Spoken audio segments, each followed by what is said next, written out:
थरे पार्वती शंकर को कहले हे प्रभु आपणकर एही भक्त रावण को कैलाश को आसवा को बारण करंतु नहले मु ताकू भस्म करदेवी।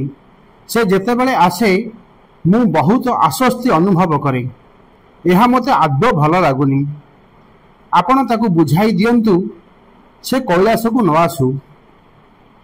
शिव जानिथिले जे पार्वती केवल तांको बरदानर मर्यादा रखिया पई रावण को किछि कहू नाहंती। से चुपचाप उठी बाहर को आसी देखिले रावण नंदिनी विरक्त करुछि। शिव को देखि से हाथ जोड़ी प्रणाम कले। प्रणाम महादेव।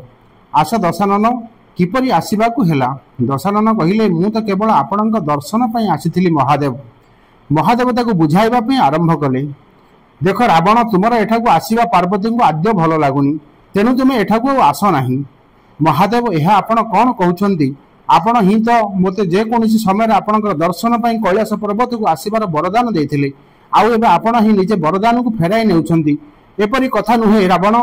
किंतु तुमर क्रियाकलाप जोगु पार्वती विरक्त हेउछंती। जदि से तुमको साप दिए दियंती मु भी किछि करि परिबि नाही तेनु करी भल हेबो तुम एठाकू न आस। ताहले आपणकर वरदान तो मिथ्या होई गेला महादेव।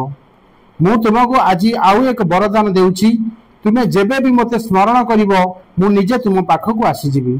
किंतु तुमे एबे कौनसी परिस्थिति रे कैलाश पर्वत को आसीबो नाही।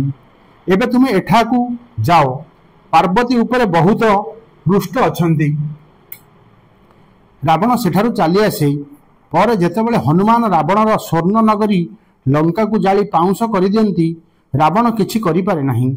से भाबी भाबी चिंतित होई जाए जे एही मांकड़ भितर एते शक्ति केउठु आसिला। चिंतित होई से महल रे थिबा शिव मंदिर को जाई शिव को प्रार्थना आरंभ कला। तांको प्रार्थना रे प्रसन्न होई शिव प्रकट हुअंती। रावण अभिभूत होई तांको चरण रे गड़ी पड़े। कुह दशानन केमिति अछ? शिव पचारंती। आपण अंतर्जामी महादेव सबु जानिछंती प्रभु। जणे एकुटिया बानर मो लंका एवं दर्प को जाली पाउंस करदेला। मु जानिबाकू चाहे बानर जहार नाम हनुमान किया आउ प्रभु ताकू लांगुल आहुरी मध्य शक्तिशाली थिला किपरि सहजरे मो लंका को जालीदेला मते कुहंतु एई हनुमान किए? शिव मुरुकी रावणर कथा शुणुथांती। तापरे कहले रावण एई हनुमान आउ केही नुहंती मोर रुद्र अवतार।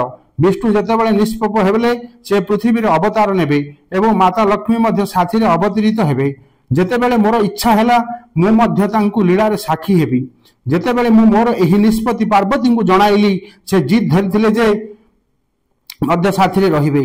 किंतु एहा बुझा पडु नथिला जे तांकु एही लीलारे किपरि भागीदार करा जिवो। तेबे समस्त देवता मिसी मते एक उपाय बताइले।